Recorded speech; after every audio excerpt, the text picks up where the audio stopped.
1994 Rwandan ജനോസൈഡിനെ കുറിച്ച് ഒരുപക്ഷെ നിങ്ങൾക്കറിയാം. ഏകദേശം 9.5 ലക്ഷത്തിലധികം ആൾക്കാർ നിഷ്കരണം വധിക്കപ്പെട്ട ഒരു രാജ്യം.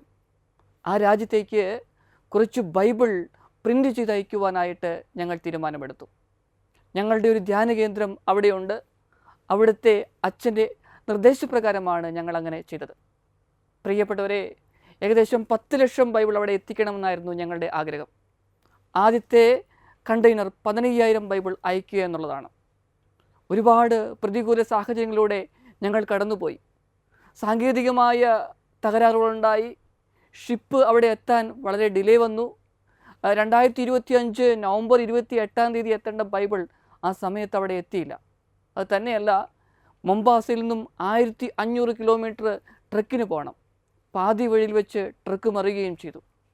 പക്ഷേ പ്രിയപ്പെട്ടവരെ, ഞങ്ങളുടെ പ്രാർത്ഥന ദൈവം കേട്ടു. മറിഞ്ഞിട്ടും ഒന്നും സംഭവിക്കാതെ തന്നെ അവിടെ എത്തിക്കുവാൻ സാധിച്ചു. എത്തിയപ്പോഴേക്കും അല്പം താമസിച്ചു. ഡിസംബർ പകുതി കഴിഞ്ഞു. എന്നാൽ നവംബർ 28 കൺവെൻഷന് അച്ഛൻ നടന്ന വിവരങ്ങളൊക്കെ അവിടെയുള്ള ജനങ്ങളോട് പറഞ്ഞു. അപ്പോൾ സംഭവിച്ചതെന്താണെന്നറിയാമോ? ജനക്കൂട്ടത്തിൽ നിന്ന് കുറേ പേര് വന്ന് അവർ തന്നെ 500ഉം 1000ഉം ബൈബിള് സ്പോൺസർ ചെയ്ത് അവിടെയുള്ള പാവങ്ങൾക്ക് കൊടുക്കാമെന്ന് സമ്മതിച്ചു. കാരണം എന്താ? അവിടെ ലഭിക്കുന്ന ബൈബിളിൻ്റെ വില $15, നമ്മൾ കൊടുക്കുന്നത് $4.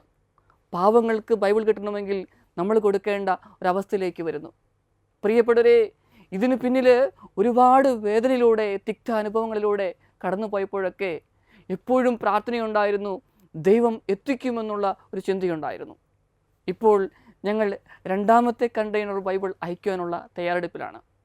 സ്നേഹമുള്ളവരെ, എന്നെ കേൾക്കുന്ന നിങ്ങളെ സംബന്ധിച്ചിടത്തോളം ഒരു കാര്യം തുടങ്ങണമെന്ന് ആഗ്രഹിക്കുന്നുണ്ടാവാം. വീട് വയ്ക്കണം, വീടും സ്ഥലമൊന്നും മാറണം, പുതിയ ബിസിനസ് തുടങ്ങണം തുടങ്ങിയ ആഗ്രഹങ്ങളൊക്കെ നിങ്ങൾക്കുണ്ടാവാം. പ്രതികൂല സാഹചര്യങ്ങൾ അടിക്കടി ഉണ്ടാകുമ്പോൾ പ്രിയപ്പെട്ടവരെ ഭയപ്പെടേണ്ട. കാരണം എന്താ? ദൈവം നമ്മോട് കൂടിയുണ്ട്. സങ്കീർത്തനത്തിൻ്റെ പുസ്തകത്തിൽ 55-ാം അധ്യായത്തിലെ 17-ാമത്തെ വചനം പറയുന്നത് പ്രകാരമാണ്: ദൈവമേ, പ്രഭാതത്തിലും മധ്യാഹ്നത്തിലും സായാഹ്നത്തിലും ഞാൻ ആവലാതിപ്പെട്ട് കരയും, അവിടുന്ന് എൻ്റെ പ്രാർത്ഥന കേൾക്കും. പ്രിയപ്പെട്ട സഹോദരങ്ങളെ, നിങ്ങളുടെ ആഗ്രഹങ്ങൾ ഒരു നിമിഷം യേശുവിൻ്റെ കരങ്ങളിലേക്ക് സമർപ്പിക്കാമോ? കണ്ണുനീരോടെ പ്രാർത്ഥിക്കാമോ? ദൈവം നിങ്ങളുടെ ആഗ്രഹത്തെ ഈ ദിവസങ്ങളിൽ ഫലമണിയിക്കുമെന്നുള്ളത് ഉറപ്പാണ്. ദൈവം നമ്മെ അനുഗ്രഹിക്കട്ടെ. ആമേൻ.